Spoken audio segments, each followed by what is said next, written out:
Shalom, Sobat WB yang dikasihi Tuhan. Renungan Harian Wanita Bijak, edisi hari Sabtu, tanggal 19 Juli tahun 2025, dengan judul Iman dan Kemurahan Hati. Bacaan firman Tuhan hari ini diambil dari Kisah Para Rasul 9, ayatnya yang ke-36 sampai 42. Dan sebelum kita bersama-sama membaca dan merenungkan firman Tuhan, kita datang kepada Tuhan, sumber hikmat kita. Bapa dalam surga, terima kasih anugerah-Mu berlimpah-limpah. Kami tahu kami ditebus dengan kemurahan Tuhan yang besar. Itu sebabnya kami juga mau tinggal di dalam kemurahan hati-Mu Tuhan. Kami pun belajar praktek kemurahan hati. Biarlah firman yang akan kami renungkan sebentar sungguh menjadi hikmat buat setiap kami. Dalam nama Tuhan Yesus kami berdoa. Amin. Firman Tuhan hari ini diambil dari Kisah Para Rasul pasal 9 ayat 36 sampai 42. Sekali lagi Kisah Para Rasul pasal 9 ayat 36 sampai 42. Dan saya akan membacakan dalam TB2 terjemahan baru 2. Demikian bunyi firman Tuhan. Di Yope ada seorang murid perempuan bernama Tabita, yang dalam bahasa Yunani disebut Dorkas. Perempuan itu banyak sekali berbuat baik dan memberi sedekah. Namun pada waktu itu ia sakit lalu meninggal. Setelah dimandikan, ia dibaringkan di ruang atas. Karena Lida dekat dengan Yope, murid-murid yang mendengar bahwa Petrus ada di Lida menyuruh 2 orang kepadanya dengan permintaan, "Segeralah datang ke tempat kami." Berkemaslah Petrus dan berangkat bersama mereka. Setibanya di sana, ia dibawa ke ruang atas. Semua janda datang berdiri dekatnya, dan sambil menangis mereka menunjukkan kepadanya baju-baju dan pakaian yang dibuat Dorkas waktu ia masih bersama mereka. Namun Petrus menyuruh mereka semua keluar, lalu ia berlutut dan berdoa. Kemudian ia berpaling ke jenazah itu dan berkata, "Tabita, bangkitlah."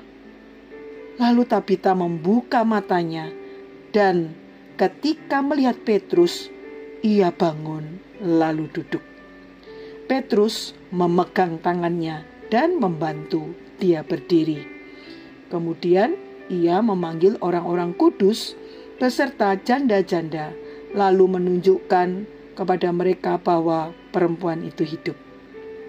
Peristiwa itu tersebar di seluruh Yope, dan banyak orang menjadi percaya kepada Tuhan.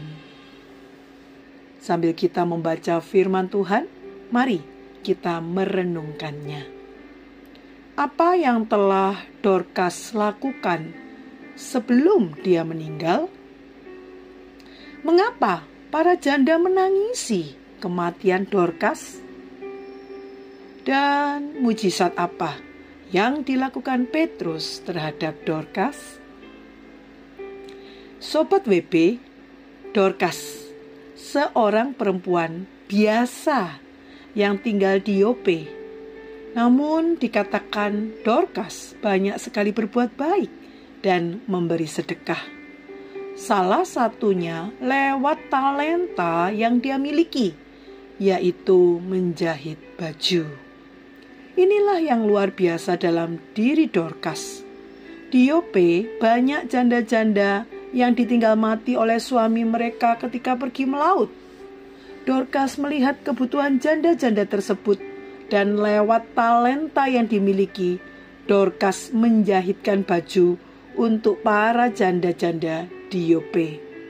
Hal kecil yang Dorcas lakukan membuat orang lain merasakan kasih Tuhan nyata bagi hidup mereka, sehingga nama Tuhan ditinggikan.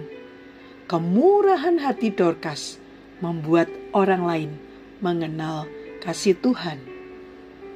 Belajar dari teladan hidup Dorcas, kita pun dapat melakukan hal-hal kecil lewat setiap potensi yang Tuhan berikan untuk orang-orang di sekeliling kita.